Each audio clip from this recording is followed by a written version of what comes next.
इंग्रजी माध्यमातील 10वीच्या माझ्या प्रिय विद्यार्थी मित्रांनो, या प्रवेदा अकॅडमीमध्ये आपले सहर्ष स्वागत आहे. मराठी अक्षर भारती या पाठ्यपुस्तकावरील आमचे व्हिडिओ पाहून तुमची मराठी भाषेची भीती नक्कीच दूर होणार आहे. प्रवेदा अकॅडमीची साथ तर यश हमखास. शुभम भवतु.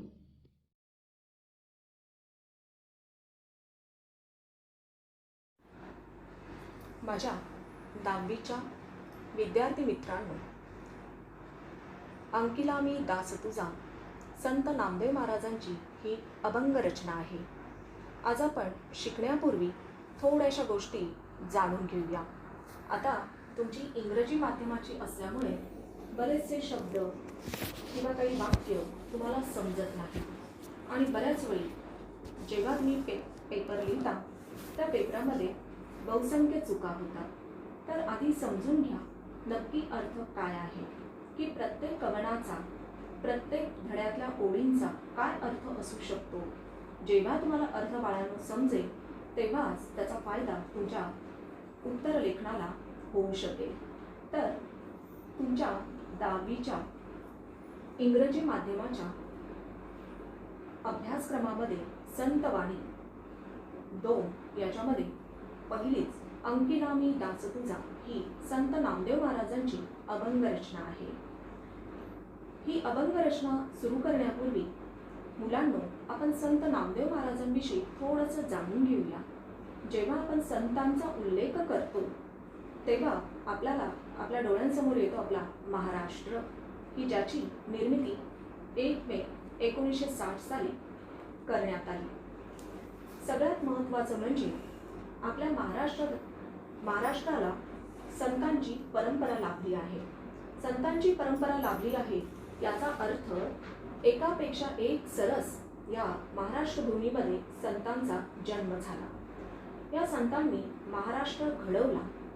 त्यांच्या शिकवणुकीतून त्यांनी केलेली अभंग रचना एक प्रकारची ही त्यांची शिकवणच असते. आपण असं म्हणू शकतो की महाराष्ट्राची ही संत भूमी आहे आणि त्यांना आपण चालते बोलते परमेश्वर असे म्हणूनच चालूया. आणि अशा या संतांचे श्रद्धास्थान आहे श्री विठ्ठल, म्हणजेच आपला पंढरपूरचा विठुराया पांडुरंग. आता थोडंसं आपण संत नामदेव महाराजांविषयी जाणून घेऊया. संत नामदेव महाराज कोण होते? ते होते शिंपी समाजातील विठ्ठलाचे परमभक्त आणि वारकरी संप्रदायातील थोर असे हे संत कवी होते. आता मुलांनो, नीट लक्ष द्या. ही जेव्हा मी अभंग रचना सुरू करणार आहे त्या अगोदर तुमच्या हातामध्ये पेन्सिल आणि वही असू दे. त्याचा उपयोग कशासाठी होणार आहे, की प्रत्येक शब्द तुम्हाला जिथे अडणार आहे, स्पेसिफिक त्याचं मिनिंग कळणार नाहीये, तेव्हा तुम्ही त्याचा अर्थ तिथल्या तिथे वहीत नमूद करा, लिहून घ्या, की जेणेकरून जेव्हा तुम्ही उत्तर लिहाल त्या शब्दांचा अर्थ कळले असल्यामुळे तुम्ही उत्तरं अतिशय चांगल्या प्रकारे लिहू शकाल. तर कळतंय ना? तर आपण आता सुरू करूया. जसं मी म्हणाले की संत नामदेव महाराज हे आपल्या ज्या संत होऊन गेले त्या अनेक संतांपैकी हे एक थोर संत कवी. संत ज्ञानेश्वर, संत तुकाराम महाराज, नरसिंह मेहता, त्यानंतर चोखामेळा यांच्याच पंक्तीतील संत नामदेव महाराज होते. ते समकालीन म्हणजेच कंटेम्पररी हे कवी होते, संत कवी होते. तर आता संत नामदेवांची अभंग रचना अतिशय उत्कट. आता उत्कट म्हणजे काय? स्ट्रॉंग फिलिंग, अतिशय उत्साही, बहुत उत्साह के साथ. त्यांच्या अभंगाची भाषा सुबोध, सरळ, साधी आहे. तर आता जाणून घ्या सुबोध म्हणजे काय. सुबोध म्हणजे easy to understand. Easy to understand. सुबोध जी म्हणजेच मराठीत त्याचा अर्थ होतो समजण्याला सोपी, ज्याला आपण हिंदीमध्ये समझने में बहुत ही आसान. सरळ आणि साधी आहे, फार अलंकारिक भाषा नाही. आणि ही अभंग रचना कशी आहे? समजायलाही अतिशय सोपी आहे. आता नामदेव महाराजांनी फक्त मराठीतच त्यांच्या रचना केल्या नाहीत बरं, त्यांनी हिंदीतही रचना केल्या आहेत. ते अखंड महाराष्ट्रभर फिरले. इतकेच काय, पंजाबमध्ये सुद्धा जाऊन त्यांनी आपल्या भागवत धर्माची पताका फडकवली. आता हा भागवत धर्म म्हणजे काय? मुलांनो, भागवत धर्म म्हणजेच वारकरी संप्रदायाशी असलेला की वारकरी संप्रदायांचा धर्म कोणता तर भागवत. समजतंय का तुम्हाला? तर धर्माची पताका फडकवली म्हणजेच त्यांनी तो धर्म वाढवला की त्याचा प्रसार केला. आणि शिखांच्या गुरु ग्रंथ साहेब या ग्रंथात त्यांची 61 कवने समाविष्ट असून, कवने म्हणजे काय की आता तुमच्या या अभंग रचना जशा दिसतात तशीच त्यांनी हिंदीमध्ये सुद्धा त्यांची कवनं रचलेली आहेत आणि ती भक्त नामदेवजी की मुखबाणी या नावाने ती प्रसिद्ध आहे. मुलांनो, आता शीख संप्रदाय जर तुम्ही पाहिला तर त्यांचा गुरु ग्रंथ साहेब अत्यंत पवित्र ग्रंथ श्राईन असा हा ग्रंथ साहेब आहे. गुरु नानकजी की बाणी आपण ज्याला म्हणतो की त्यामध्ये सुद्धा आपल्या संत नामदेव महाराजांच्या 61 कवनांचा समावेश आहे. म्हणजे यावरून तुम्हाला समजेल की संत नामदेव महाराज हे किती थोर संत कवी होते. तर ती जी त्यांची कवनं आहेत, त्यांच्या ज्या रचना आहेत, कवने रचना कॉम्पोजिशन, तर भक्त नामदेवजी की मुखबाणी या नावाने ती प्रसिद्ध आहे, पॉप्युलर आहे. आता प्रस्तुत अभंगामध्ये संत नामदेवांनी विविध दृष्टांतातून परमेश्वर कृपेची याचना केली आहे. मुलांनो, हा झाला तुमचा रेफरन्स.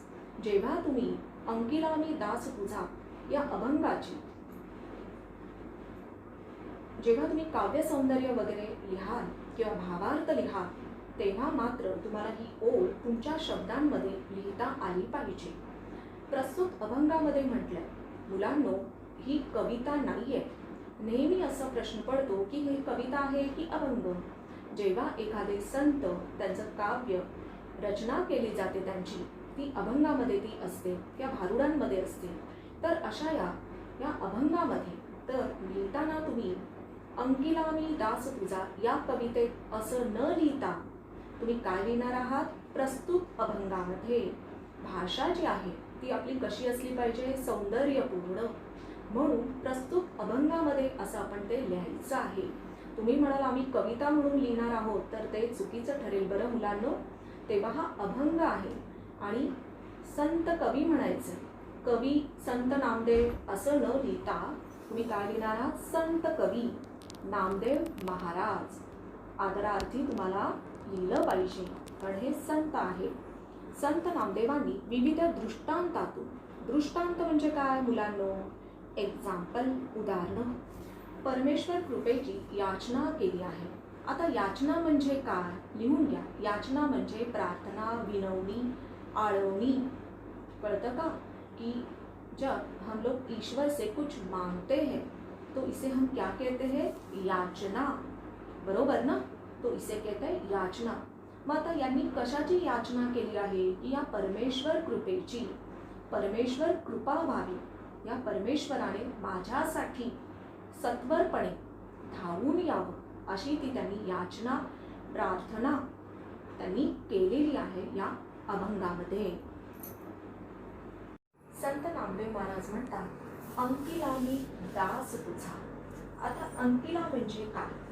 की पूर्णपणे कंट्रोल असलेला, की ज्याच्यावर कंट्रोल आहे. कोणाचा कंट्रोल आहे? श्री विठ्ठलाचा, की त्यांचं परमदैवत हे कोण होते? पांडुरंग विठ्ठल. ते स्वतःला म्हणवतात की मी तुझा दास आहे. दास म्हणजे गुलाम, स्लेव. आता बघा की संत नामदेव महाराज हे परमेश्वराला पूर्णपणे शरण गेले आहेत आणि ते सांगतात की हे परमेश्वरा, माझ्यावर तू कृपा कर, कारण मी कोण आहे? मी तुझा दास आहे. अंकिलेला दास तुझा. अंकिलेला दास तुझा, जसं मी तुम्हाला म्हटलं की श्री विठ्ठलाला ते विनवणी करतात, याचना करतात, प्रार्थना करतात, प्रे करतात की हे विठ्ठला, मला या संसारातून हे संपूर्ण जग आहे ते मोह, माया, मत्सर, लोभ आदीने भारून गेलेलं आहे आणि या संसारातून, या भवसागरातून मला तू तारून ने, म्हणजे सांभाळून ने, सांभाळूनपणे यशस्वीरित्या तू मला यातून बाहेर काढ. आणि अशी त्यांनी विनवणी केली आहे. ते स्वतःला श्री विठ्ठलाचा दास म्हणू इच्छितात. आता दास म्हणजे काय मुलांनो? दास म्हणजे पडेल ती कामं करणारा, आपल्या गुरुची आज्ञा मानणारा. संत नामदेव महाराज स्वतःला दास या विठ्ठलाचा ते गुलाम समजतात. तर अंकिलामी दास तुझा हे जेव्हा ते परमेश्वर कृपेची याचना करतात, तेव्हा त्यांनी आपल्याला या अभंग रचनेमध्ये 5 वेगवेगळे दृष्टांत दिले आहे. दृष्टांत मगाच मी तुम्हाला सांगितलं की फॉर एक्झाम्पल, उदाहरणार्थ, उदाहरण के तौर पर. तर आपण आता सुरुवात करूया. अग्नी माझी पडे बाळू, माता धावे कणवाळू. अग्नी माझी, अग्नीमध्ये, आगीमध्ये, पडे बाळू, बाळू म्हणजे लहान मूल. माता धावे, कणवाळू, कणवाळू म्हणजे दयाळू, ममताळू. माता आई, मदर. आता समजून घ्या. अग्नी माझी पडे बाळू, माता धावे कणवाळू. आता ही जी आई आहे ती मुळातच असते कणवाळू, आणि ती कणवाळू म्हणजेच प्रेमळ आहे की जिच्यामध्ये मायेचा झरा बसलेला असतो.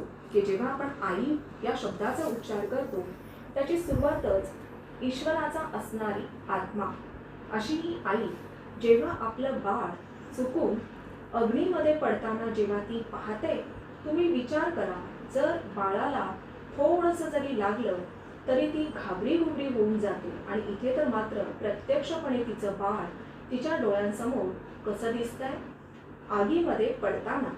तेव्हा ती सगळं मागे सारून कोणताही विचार न करता ती काय करते, धावून जाते आपल्या बाळाला वाचवण्यासाठी. अपने बच्चे को, अपने जिगर के टुकड़े को बचाने के लिए कुछ वो किसी बात की परवाह न करते हुए वो क्या करती है, दौड़ी जाती है उसे बचाने के लिए.